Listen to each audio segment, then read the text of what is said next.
answer, my friend, is blowing in the wind. The answer is blowing in the wind.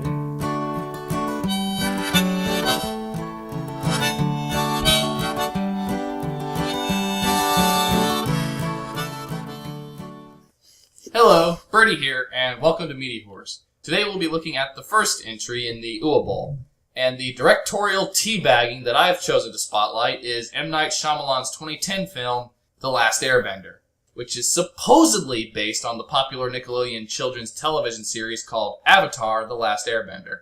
So let's see if we can bend this production into something palatable as I throw this to the round table. Just to start off, this isn't The Last Airbender. This is about Ong, the Avatar, who is the last Airbender, who travels with Sokka as he fights the Fear Nation, and at least half of those mispronunciations are actually in the movie. Apparently Shyamalan wanted to aim for more realistic Asian pronunciations, but even if you take that into account, they're still actually pronouncing the word Avatar incorrectly. Plus, that doesn't change the fact that this is a fictional world. Just because it has Eastern influences doesn't mean the pronunciations need to correspond. Yeah, it's sad that they claustrophobic the series. But we're not here to talk about the show. We're here to talk about this piece of shit movie. Well, let's try to be fair and start off with a list of things that didn't piss us off about this movie. Nothing! Some of the settings looked okay. Clearly a lot of effort and money was put into making them look pretty good. Also, being able to tell one fictional culture from another via costumes and props is something of an achievement. The costumes were good. The costumes actually felt like they were from the TV series, and like they belonged in this universe. The costumes were not a problem for me. What was a problem for me were the actors in those costumes. However, I would like to talk about one of the actors I did like. Sean Tao, the guy who played Uncle Iroh. Fuck him! No, don't fuck him. Fuck the scriptwriters who made Iroh unfunny. Yes, the script was terrible, but the actor's performance was pretty good despite that. Yeah, the actor is good. I liked him as Ensign in Iron Man. But the script makes a character that is supposed to be funny come off as creepy. A lot of his jokes were just disquieting, like... What kind of test? I assure you it won't hurt. I've performed it hundreds of times, and it only takes a few moments, and then you're free to go. It might tickle, and then sting. In the movie, Iroh was a very reduced role in terms of character development and plot. In the show, he was one of the most important characters. He provided history to the world. He provided spiritual guidance to our villain, Zuko. But he was also kinda sorta really high fucking hilarious! Where have you been, Prince Zuko? You missed music night! Yeah, that probably constitutes one of, if not the biggest problems I had with this movie. The TV series, despite its dark setting and adult plot elements, like genocide, war, oppression, slavery, still allowed itself to be funny. I still think we're talking too much about the TV series. Actually, I think this is a good place to compare the two. The TV series, despite having a deep, dark setting and adult themes, still managed to remain lighthearted. Why? Because it was a children's show. You don't entertain children by going too dark and too heavy without balancing it out with some form of levity. The movie didn't follow this at all. Well, it's true that it wasn't funny, but I will say that it was at least trying to be funny, so A for effort. I'll be honest, as a person who hadn't seen the show, the tone wasn't a problem for me. My issue with this film was that the pacing was atrocious. I had no clue what was going on at any given moment. The problem with the tone is that it didn't do much to endear the characters to us. In the TV series, Aang acts like an actual 12-year-old kid. He acts his age, and we can identify with that. In the movie, he just acts like Wind Jesus. Wind Jesus. Excuse me while I go attempt to process that title.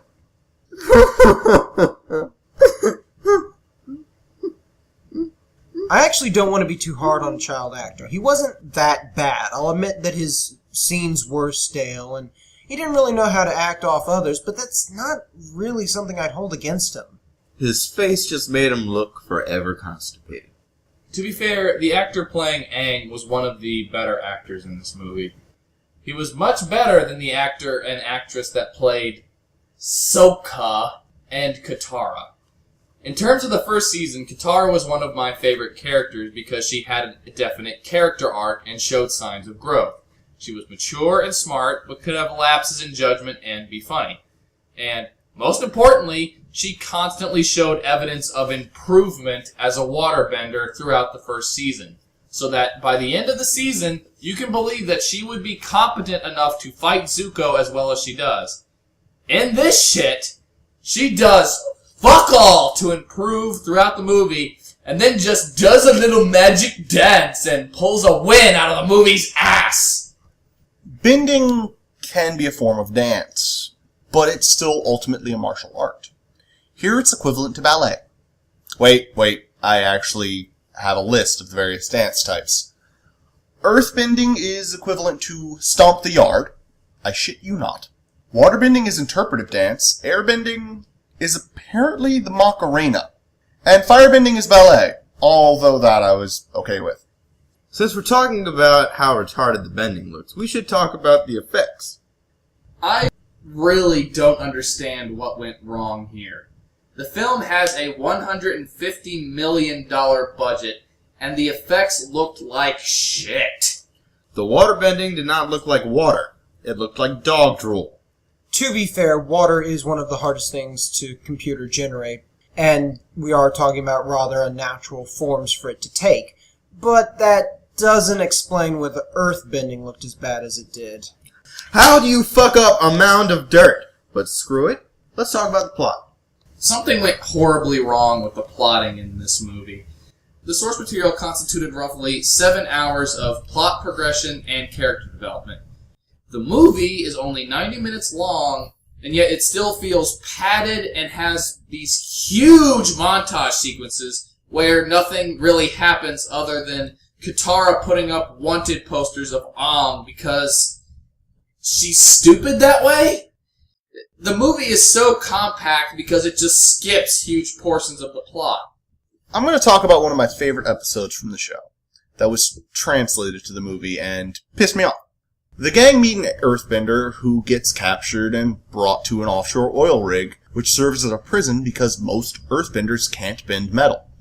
Katara gets captured and brought aboard where she convinces the earthbenders to rise up against George Takei. Dude, isn't he just a disembodied heart in this series? I think you're thinking of the wrong franchise. Oh my. However, in the movie, the earthbenders are in a rock quarry. Let me repeat that.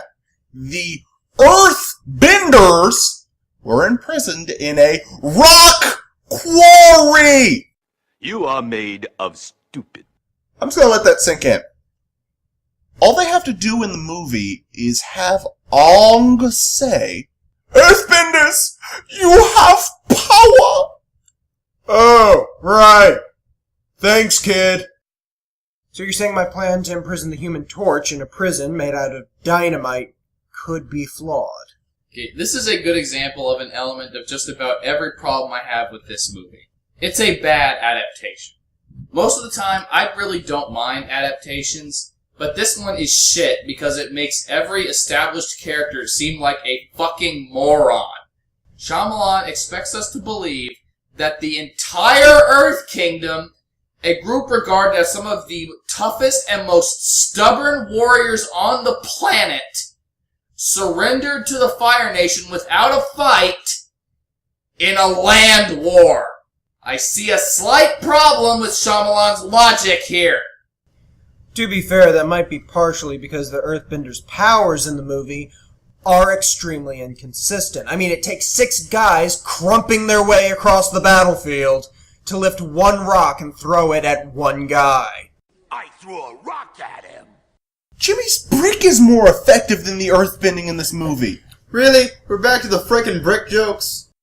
If it takes that many to do that little, then maybe I could see them losing. But then we see one guy lift a huge massive rock by himself to stop a firebender, so yeah, the powers are too inconsistent to make any goddamn sense. And what about when the Fire Nation invaded the Northern Water Tribe and nobody put out the fires? That was just dumb. Let me explain. In the movie, they explain that the firebenders can only bend fire that already exists. A stupid rule, but I will go with it. So when the Fire Nation invades, it would make sense to put out any fire in the area. And here's the really stupid part. The chief of the Water Tribe made note of this. He specifically said that all the fires should be put out, and apparently the guy right beneath him in command said, "Belay that order! I'm scared of the dark." Dumbasses! It's a fucking full moon! Your enemies are in the sea! Jack some shit up! How many stupid pills did you take this morning? Yeah, that was incredibly stupid. Plus, in the series, Zuko dives into the Arctic water and uses firebending not only to melt his way through ice, but also keep his body temperature up so that he doesn't die almost instantly from hypothermia! You know that whole getting so cold that you die to death thing? In the movie, he should not have been able to do either of these things underwater because there's no source of fire! But he does them anyway! Consistency? Oh, you stepped out to lunch a while ago. Would you like to leave a message? His hands were glowing underwater! That's firebending! Okay, look. What the TV show left out was that Zuko was born with a rare condition where his hands were actually heating pads. Now on to one of the biggest and stupidest mistakes that the movie made. In this movie, Sokka was a completely pointless character. Yeah, he was. Actually, Katara was pretty pointless too. I initially thought that they were supposed to be audience surrogates or something, but they never actually filled that role. Nope, completely pointless. Which is really sad since in the TV show, Katara was teaching Aang waterbending and was learning more about it alongside him as he trained. Then there's Sokka.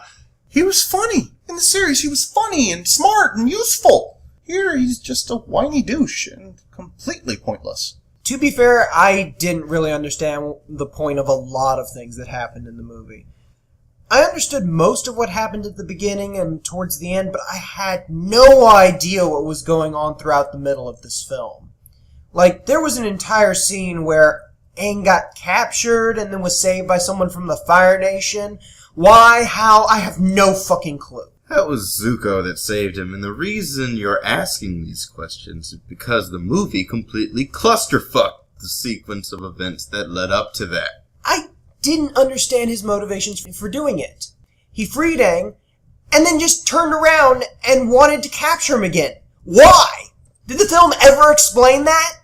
They explained it, but they didn't explain it well. That scene also has the one line that bugged me the most. After Zuko rescues Aang, Aang asks him, "Do you think at some other time we could have been friends?" In the series, Aang had just been through a journey of deeperness. Deeperness? Don't question me. Anyway, he reflected on some stuff and started questioning whether or not he and Zuko should be enemies. In the movie, we see none of that. As far as we know, he hates Zuko. And that line is just confusing. Of course, we don't really get to see any of Aang's emotions because His actor can't emote. He does have one bit of emotion. That quivering upper lip thing. It's called deeperness. Since we're talking about Zuko, I think he's the character that, besides Sokka, got screwed over the most in terms of plot progression. For starters, they told his origin in the most confusing and inexplicable way possible. Zuko summoned a small child to tell him the story of Prince Zuko. "You there! Child! Tell me my backstory!" What's worse is that Zuko keeps cutting the kid off to fill in the missing pieces of the story. So clearly everyone present already knows this. Whenever you have to give backstory exposition, it usually helps if it's being told to people who don't already know the story. In the show, Iroh was delivering this exposition to a group of sailors who were wondering why Zuko is pissed all the time. In the movie, for all we know, Zuko could just be pissed because Asif Manvi was a colossal dick. Sarcasm with a hint of scorn. Come on. I'm not going to waste my contempt on you. Dude, Asif Manvi was one of the better actors in this movie. which is really sad because everyone says that he doesn't belong in this movie. And it's true, he doesn't really belong. But he's still one of the better actors. Asif Manvi was silly. He was enjoyable in the film because he was so over the top, but a lot of his actions in this movie didn't make much sense to me either. He was never built as a proper villain in the movie, which is sad because Jimmy actually liked him as a villain in the TV series. In the TV show, he was badass. Here he's just a dick. Who's the character that was voiced by Mark Hamill in the TV series? The Fire Lord. I was pissed at how neutered he was in this movie. In the show, he was a threatening, dastardly villain. A tad simple and lacking complex character motivations, but still a villain. You will learn respect, and suffering will be your teacher. Here, you don't really get a sense of him as a villain. Hell, you don't even really get a sense of him as the guy who could scorch a part of his son's face off. He just shows up randomly and introduces Azula at the end. Your sequel bidding has failed! You have failed! Good day, sir! I said good day! In the movie, the villain feels forced because you never get the sense that he was really threatening or intimidating like he was in the TV series, where Mark Hamill basically played him as the Joker if he could throw fireballs. Hell, we need to talk about Apple. That thing was horribly animated. Yeah, the animation was terrifyingly bad. You don't really notice it at first because you don't really see much of the face, but when you do, the attempts to shove in the spirit world were also pretty incompetent. They essentially used it to plot dump the backstory and the nature of the Avatar to the viewer. The Matrix sequels, as confusing as they were, made way more sense than the spirit world in this movie. Then they compound the stupidity of how the spirit world was handled with the moronic wind Jesus metaphor. In the TV series, Aang unites with the spirit of the sea to become a giant Lovecraftian monster and wreck everybody's shit. Which would have been awesome! In the movie, Shyamalan must have said, "No, that's too weird and original. Let's get generic!" And he just ends it with the biggest cock tease ending ever! I know there are a lot of movies out there that are worse than this one, but I still despise this movie. However, most of what I hate about this movie is in terms of how it adapted the TV series. On its own, the action scenes are dull, the color palette and the environments are bland and not engaging, the characters are terrible, the scripting and plot are confusing, and all of the elements that I enjoyed from the TV series are completely gone. It's not the worst movie I've ever seen, but it still really sucks. So I'm giving it a Why Have You Forsaken Me? 2 out of 10. Well, fuck it. I hate the movie. Every time I watch a movie, I look for things that I enjoy, things that make the movie fun. To be honest, I did find a few little things that entertained. However, as a whole, the movie pissed me off. Not just as a fan of the series, but as a fan of movies in general. The acting was piss poor most of the time. The CGI, despite the budget of this film, looked like no money was spent on it. Finally, I just got really sick of all the mispronunciations. I know that seems nitpicky, but this was adapted from a TV show. You know or can easily find out how all these names or titles are supposed to be said. His name is Aang. He's the Avatar. He rides Appa with Sokka and Katara, and he fights General Iroh and Zuko. But as a movie, it was only kind of bad. Honestly, you should be ashamed, Shyamalan. 4 out of 10. I always preach that a movie adaptation should be looked at separately from its source material. And that's what I'm gonna do. Considering everything that went into this movie, the end results were terrible. The scripting was subpar. The CGI was fugly. The acting was at best mediocre and at worst unwatchable. The action scenes were either cut from the film or boring. The most action we get is a kid dancing and some people running away. Kinda.